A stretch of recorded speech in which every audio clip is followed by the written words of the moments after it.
నమస్తే వీధిని స్వాతం లక్ష్యం సమాజహితం. చాలా రోజుల తర్వాత కరోనా సమయంలో 18 నెలలు బాగా ఇబ్బంది పెట్టుంటుంది అందరినీ కూడా. ఈ సమయంలో మరి స్వాతి నాయుడు జంట కూడా ఎలా ఎంజాయ్ చేశారా, ఇబ్బంది పడ్డారా? సో మరి కొన్ని వీడియోలు చూసాం మనం. మన యొక్క వీధి న్యూస్లో కూడా మరి మంత్లీ ఎపిసోడ్స్గా వైజ్గా కూడా మనం వారితోటి జర్నీ చేస్తున్న సందర్భంలో వారితో ముచ్చటిద్దాం.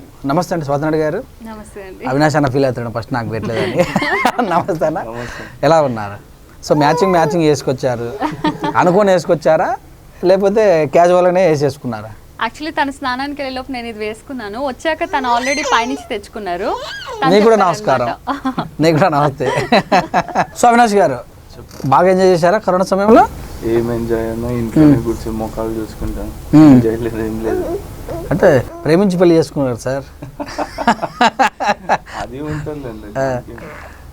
ఇప్పుడు ఈ యాంత్రిక జీవితంలో బయటికి వెళ్ళి బోర్ వస్తున్న వాళ్ళకు 18 నెలలు ఇంట్లో ఉంటే ఎంజాయ్ ఉంటుందిగా, థ్రిల్ ఉంటుందిగా.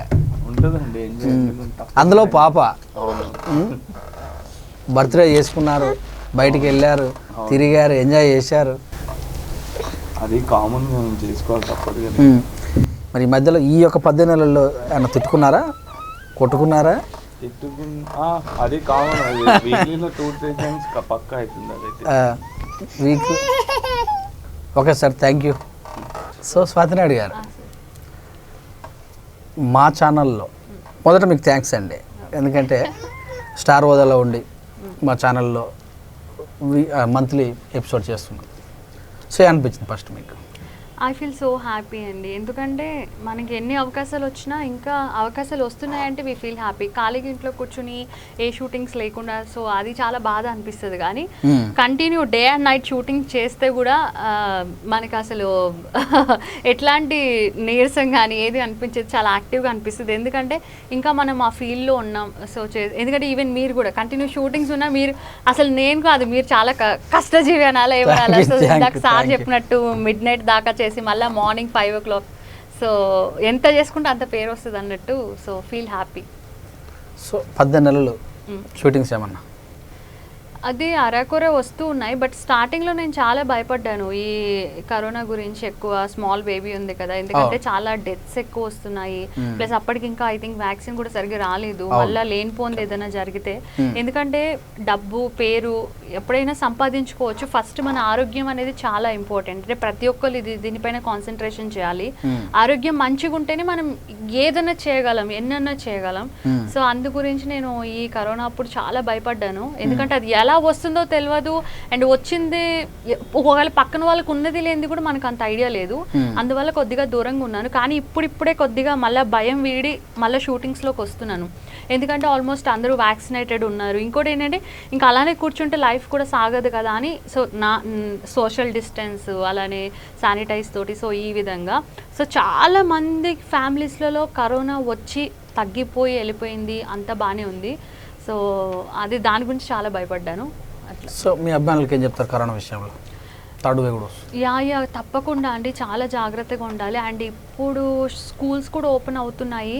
మళ్ళీ కొన్ని న్యూస్లో కూడా వస్తుంది, మళ్ళీ స్కూల్స్లో టీచర్కి వచ్చిందని, మళ్ళీ అలా అని ఇలా అని.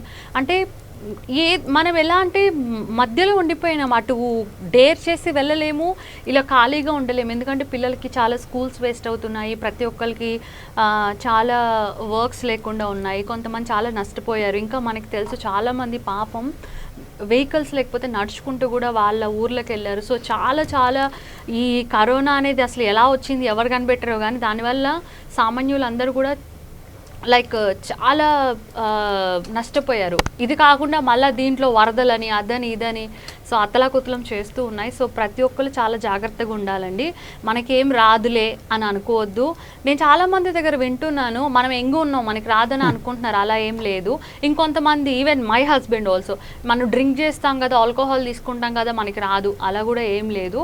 అలా ఏం లేదు, అది ఎవరికన్నా వచ్చేది ఉంటే వస్తుంది ఖచ్చితంగా. సో మన కేర్ అనేది తీసుకోవాలి.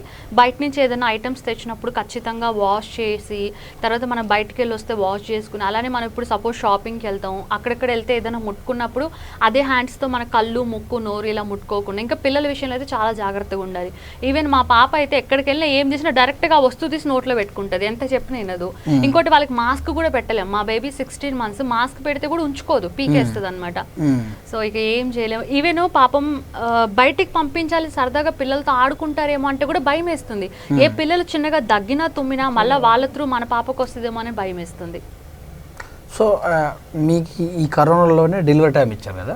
అవునండి. సో జనరల్గా మన ఎంతో మందిని, కొంతమంది పాటలు కూడా వచ్చాయి, బయటకు వెళ్ళాలన్నా ఎక్కడన్నా పోవాలన్నా కూడా. మీరు ఈ డెలివరీ టైంలో ఏం పే చేశారు మీరు ఈ కరోనా సమయంలో, లాక్డౌన్ పీరియడ్లో బస్సులు వెహికల్స్ రాకుండా ఏం పే చేశారు? యాక్చువల్లీ నేను మా ఇంటి దగ్గరలో ఉన్న హాస్పిటల్ ఏరియా నేను సెలెక్ట్ చేసుకున్నా. నేనని కాదండి, ఎవరైనా ప్రెగ్నెంట్. విజయవాడ కదా అంటే మీరు హైదరాబాద్ నుంచి వెళ్ళారు కదా, ఇప్పుడు బస్సు కూడా బంద్ అయినాయి. లేదు, నేను యాక్చువల్లీ విజయవాడ కానీ నేను ఉండేది హైదరాబాద్లోనే. సో నేను హైదరాబాద్లో హాస్పిటల్లోనే చూపించుకున్నాను. మా మమ్మీ డాడీ ఉన్నారంటేనండి పేరుకే మమ్మీ డాడీ, అంతేగాని వాళ్ళు నాకు ఎటువంటి హెల్ప్ కానీ సాయం కానీ డబ్బు పరంగా నాకు హెల్ప్ చేయకపోయినా పర్లేదు, నేను అడగను కూడా. ఒక మనిషి తోడు. ఇప్పుడు ఎవరైనా ఆడపిల్లకి తల్లి అనేది ఎప్పుడు బాగా ఉపయోగపడుతుందంటే నేను చిన్నగా ఉన్నప్పుడు, మళ్ళీ నేను తల్లిని అయ్యేటప్పుడు. సో మనకు తెలియదు, పాతకాలం వాళ్ళు కొన్ని రూల్స్ పెట్టారు. ఏంటంటే అమ్మాయి డెలివరీ టయానికి అమ్మ వాళ్ళ ఇంటికి పంపిస్తారు, డెలివరీ అయిన 3 months దాకా అమ్మ దగ్గర ఉంచుకుంటారు. అంటే అది సెక్సువల్ రిలేషన్ గా భర్తకు దూరంగా ఉండాలనా, లేదా ఒక చిన్న బిడ్డని పాపని చూసుకోవడం అత్త వల్ల కాదేమో, తల్లి అయితే బాగా చూసుకుంటేదేమో. సో అది ఒక పుట్టిన బిడ్డ 3 months దాకా డైలీ ఫుల్ నైట్ మొత్తం ఏడుస్తుంది. సో ఇలా చాలా ఉన్నాయి, అవన్నీ నాకు తెలీదు.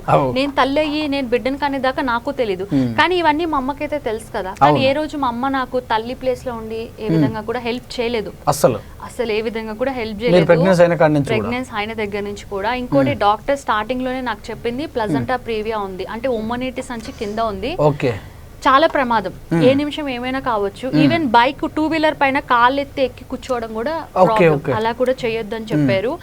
ఫుల్ రెస్ట్ తీసుకోమన్నారు. అప్పుడు సడన్ గా నాకు బ్యాక్ పెయిన్ వచ్చింది. సో డాక్టర్ ఏం చెప్పారంటే అసలు మీరు బెడ్ రెస్టే తీసుకోవాలన్నారు. షూటింగ్స్ కి వెళ్ళడానికి లేదు, ఏమీ లేదు.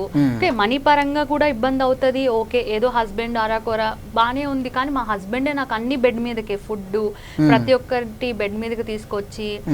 ఇటు మా అత్త వాళ్ళు మాట్లాడరు, మా అమ్మ వాళ్ళు ఉంటే కూడా మా అమ్మగానే మా నాన్నగాని రమ్మంటే తర్వాత వస్తాం. ఇంకోటి అప్పుడే మా హస్బెండ్ ఇల్లు కడుతున్నారు, ఒక పక్కన ఇల్లు కడుతుంటే అక్కడ కూడా తను పని చూసుకోవాలి. ఎంత కాంట్రాక్టర్ కి ఇచ్చినా మనం దగ్గరుండి చూసుకోవాలి. సో ఆ విధంగా చాలా ప్రాబ్లం అయింది. అయితే కూడా మేము అలానే ఫేస్ చేసి వచ్చాం.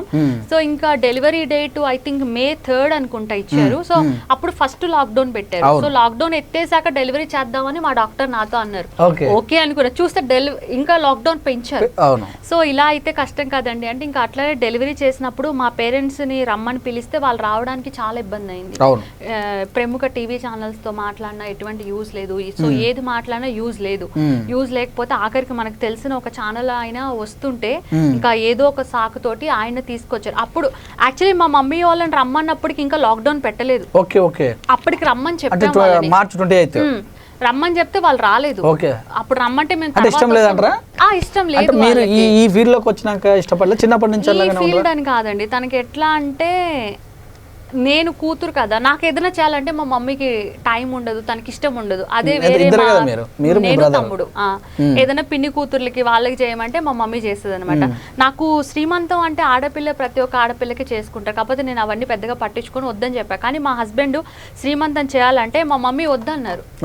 కానీ మా పిన్ని కూతురు ఆల్రెడీ మ్యారీడ్ అయ్యి వెళ్ళిపోయింది, తనకు అట్లా తద్ది చేస్తానని మా మమ్మీ పట్టుబట్టి కూర్చున్నారు. నాకు అదే అర్థం కాదు నేనంటే. కానీ నేను చాలా చిన్నప్పటి నుంచి అని తెలియదు, నాకు ఊహ తెలిసిన కానించి అంతే. తను సరిగ్గా చూసుకోకపోదురు. కానీ నాకు మా మమ్మీ అన్న మా డాడీ, ఫస్ట్ మా డాడీ అంటే నాకు చాలా ఇష్టం, మా మమ్మీ అన్న కూడా నాకు ఇష్టమే. ఈవెన్ ఇప్పటి వరకు గాడ్ ప్రామిస్ నేను సంపాదించిన ప్రతి రూపాయి నేను ఫస్ట్ మా మమ్మీ డాడీకి ఇచ్చేది. ఈవెన్ నా పెళ్ళైన తర్వాత కూడా మా మమ్మీ డాడీకి ఇస్తుండే, ఎందుకంటే వాళ్ళు బాగుండాలి. మా హస్బెండ్ నేను ఎంగున్నాం, ఏదైనా సంపాదించుకుంటా, కానీ వాళ్ళు పెద్దవాళ్ళు అయ్యారు కదా అని మొత్తం వాళ్ళకి నేను చాలా చేశాను. సో అప్పుడు డెలివరీ టైంలో కూడా, ఈవెన్ డెలివరీ టైంలో కనీసం మనకి బయట ఫుడ్ తెచ్చుకోవడానికి కూడా లేదు, అన్ని క్లోజ్. ఈవెన్ నర్సులు షిఫ్ట్లు మారి వస్తారు కదా, బేబీ ఏడుస్తుందని ఎత్తుకుంటుంటే నాకు గుండె కొట్టుకుంటుంది. ఏ నర్సు అదే అవును, Nurse చాలా మంది కూడా సర్వ్ ఉండొచ్చు. చేస్తారు కదా. అవును, చెప్పలేం కదా మనం. అన్ని చాలా భయపడ్డాను. కరెక్ట్ 4 days అయింది. 4 days తర్వాత ఇంటికి పంపించేశారు. నా బేబీకి ఫస్ట్ బాత్ నేనే చేపించిన. నేను ఆల్రెడీ సిజేరియన్ చేశారు. ఫస్ట్ చెప్పారు సిజేరియన్ నార్మల్ డెలివరీ అసలు పాసిబుల్ కాదు, సిజేరియన్ కూడా రిస్కీ. నాకు ఇక్కడ డౌట్, ఈ మధ్య కాలంలో ఎక్కువ సిజేరియన్లు అవుతున్నాయని మీరు విన్నారా? నేను మీకు విన్నాను. మొదటనే చెప్పారా ఈ నార్మల్ అవుతుందని చెప్పారా లేదా సిజేరియన్ అని చెప్పారు. ఇంకా రిస్కీ ప్రెగ్నెన్సీ అని కూడా చెప్పారు. ఉమ్మనీటి సంచి కింద ఉంది అని చెప్పారు. మరి అది ఎందుకు ఏంటి అనేది మనకి తెలీదు. చాలా మంది నార్మల్ డెలివరీస్ ఈ మధ్య ఎందుకునో అంత, ఈవెన్ కొంతమంది కూడా ఆ నొప్పులు ఎందుకు సిజేరియన్ బెస్ట్ కదా అని కొంతమంది కూడా అనుకోవడం, అలా కూడా నేను విన్నాను. సో డెలివరీ అయిన తర్వాత ఇంకా కరెక్ట్ గా 1 month కూడా లేదు మమ్మీ హైదరాబాద్ లో నాతోటి. మా డాడీ 1 week కి వెళ్ళిపోయారు. ఇంకోటి పాప పుట్టింది అనేసరికి దే ఫీల్ సమ్ డల్.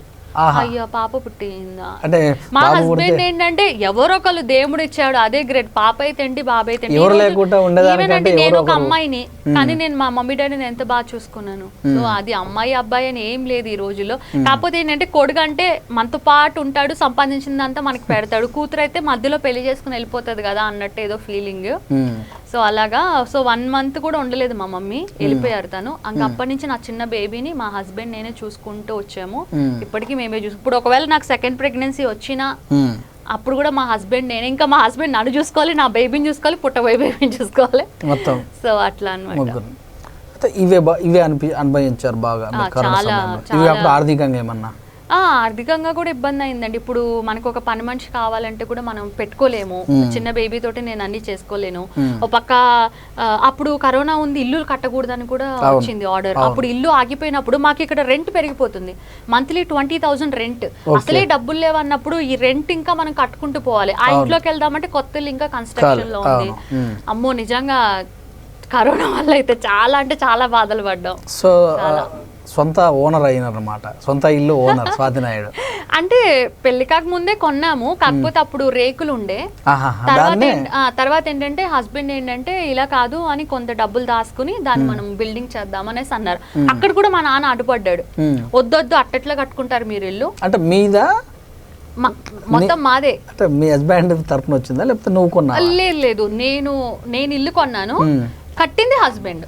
తన ప్లేస్ నాది, కట్టింది హస్బెండ్. మా డాడీ ఏంటంటే అది కూడా అమ్మేసి ఆ డబ్బులు నాకు పంపించండి, నేను పేకాట అంటే పేకాట అని చెప్పడు, ఏదో చేస్తా అని చెప్తాడు. ఆయన చేస్తాడు. బీసెంట్ రోడ్ లో మొత్తం అందరికి అప్పులు ఇచ్చారు మా డాడీ, ఫైనాన్స్. ఎవ్వరు ఇవ్వలేదు రిటర్న్. వీళ్ళు ఇప్పటికీ చాలా మంది ఇవ్వాలి, అడగమంటే అడగరు. అది అట్లా అది. సో మొత్తం 18 నెలలు. 18 నెలలు. సో గ్యాప్ ఎన్ని రోజులు తీసుకున్నారు పాప పుట్టిన తర్వాత? అర్థం కాలేదు. ఎన్ని రోజులు దూరంగా ఉన్నారు? డాక్టర్స్ చెప్పడం 1 month. అలానే 1 month. ముందే భయం కదా చాలా, సిజేరియన్ అయ్యింది ఎట్లా ఏంటి అనేది. ఎలా అనిపించింది మదర్ హుడ్, తల్లితనం? చాలా మంచిగా అనిపించింది, కానీ ఏం ప్రిపేర్ కాలేదు. బేబీ వస్తుంది అనే హ్యాపీనెస్ ఉంది. అండ్ బేబీ వచ్చిన తర్వాత ఫుల్ నైట్ లో బేబీ మొత్తం ఏడుస్తూ ఉండే. నైట్ లో మొత్తం ఫుల్ నైట్. నా అత్తగారు లేదు, అమ్మ ఉన్నా కూడా వేస్ట్. దగ్గర అంటే అత్త వాళ్ళు మాట్లాడుతున్నారు ఇప్పుడు. అత్తను మా హస్బెండ్ వాళ్ళ సిస్టర్ వాళ్ళిద్దరు మాట్లాడుతున్నారు, వాళ్ళ బ్రదర్ ఇంకా మాట్లాడట్లేదు. సో అలా అన్నమాట. ఇంకా బేబీ నైట్ మొత్తం ఏడుస్తూ ఉండే. పాలిస్తే తాగదు, తీసుకోదు, ఎందుకు ఏడుస్తుందో తెలియదు, ఏం తెలియదు. మా మమ్మీకి సంధాయించమని ఇచ్చి నేను హాల్లో ఉన్న బెడ్రూమ్ లోకి వెళ్ళి వచ్చేలోపు మమ్మీ బేబీని 1 month కూడా నిండలే, ఐ థింక్ 20 days ఏమో, ఇట్లా పట్టుకుని ఇట్లా మంచం మీద కూర్చున్నారు. ఏడుస్తుంది బేబీ. అంటే నేను రాను అనుకున్నారు తను, నేను లోపలే ఉన్నాను పడుకుంటాను. ఇట్లా వేసినప్పుడు నేను ఏంటో ఏడుస్తున్నాను, ఇట్లా చూసరికి ఇట్లా వేసారు. నేను ఏం మాట్లాడలేదు, గమ్ముకు వచ్చి బేబీని తీసుకుని ఇక లోపల ఓరు అని ఏడుస్తూ ఉన్నా. ఏమైంది అంటే ఇలాగా జరిగింది అంటే మా హస్బెండ్ అడగలేదు. ఏంటి ఆంటీ ఇలా అంటే నేనేం చేయలేదు అన్నారు. ఎందుకు నా బిడ్డని నువ్వు చంపాలనుకుంటున్నావు